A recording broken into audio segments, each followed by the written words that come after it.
बिस्मिल्लाहिर्रहमानिर्रहीम अस्सलाम वालेकुम दोस्तانو उम्मीद लरम چې تاسو به روغ جوړ او خوشاله وي او ژوند په مزو کې په دوستانو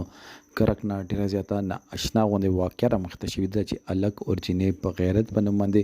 قتل شي د جنې په خوشاله نه د لړه د جنې په زور باندې بوتلی و اغه نه بعد ته دیم کې ور کړی خو ورنو ته اغه خپل آخري مرګ نه مخکې بیان کې ویل چې زه وسه په خوشاله نه يم راغلی دوستانو دې باره کې بس نور هم معلومات په دې ویډیو کې شریکو او کتا ټولو معلوماتو باندې ځان خبرول غواړي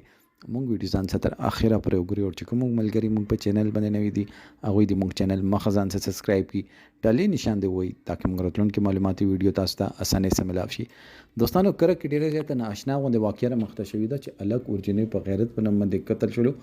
قتل نه با چې کله جنې ورونو د دواړه قتل کړو اورجنې په اخري ځنکدن کې وا اورجنې ورونو ته چې لاله زه اوسه په خوشاله نه یم راغلی زه زور باندې راوستې یم زه بیوشه کوم او راي وستم په زور باندې رسان نکاح وتړل ما اوسه په خوشاله باندې نکاح نه دي تړلې دغه ډیر زیات ظلمونه کول ماته به د دمکی راکول چې به ورونه ته خاندان به ختم کم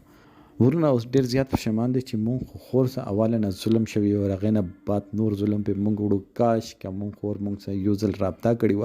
او ځن کدن یو داسې چیز ده چې دی کې چې ډیر زیات ګناهګار کاس وی کنه هغه دروغ نه نو مونږ خور سره دومره غاړ ظلم وشول او مونږ پوي نو ور دې ټول معاملات کې د الګ کور ولا ملوث او جنې ورونه یې چې مونږ به اسکلا هغه نه بخو چې هغه دومره غناونه کار کې مونږ خور باندې دومره ظلم وکړو مونږ خپل خور بدل و اوسخلو مونږ خپل خور بدل خلو مونږ دشمنی مونږ خبرې په دې الګ په مارګ باندې نه دي سړې شوی اوس په مونږ خپل خور بدل خو دوی ټول خاندان نه بخلو دې کار کې دا ټول خاندان ملاويسو دوستانو پر دې عزت سره لوبي کول او کته ته عزت جوړ کو بیا په ظلم کول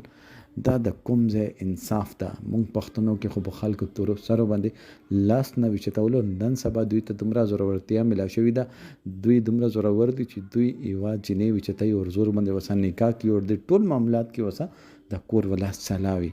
دوستانو ظلم دی غاړ ظلم دی انسان خو ډیر زیات عاجز چیز ده هغه سمره ظلمونه دی یو کال کې برداشت کړو مارک نه مخ کې ځنکدن کې هر یو چیز خپل مشر ورته یال ویل چې ما صدادا نا انصافي شوی ده ما صدادا ظلم شوی ده ورلاله تب ما بدل اخلي اوس ورور لیوانه دي تور تنبو شاته دي خو لیوانه دي چې زبو څنګه وزم او زبو خپل خور بدل څنګه اخلم دوستانو معاف کوونه ولا ذات ها الله پاک دا خو چې کله وي تور سره سره ظلم وشي نو هغه نه زیات ظلم انسانيت سره بچیته نه وي شوی چې کوم ځای کې ایوا تور سره د ظلم شکار شي دوستانو دې باره کې تاسو سره د کمنټ سیکشن کې خپل رائے اظهار ضرور وکړئ. سلام.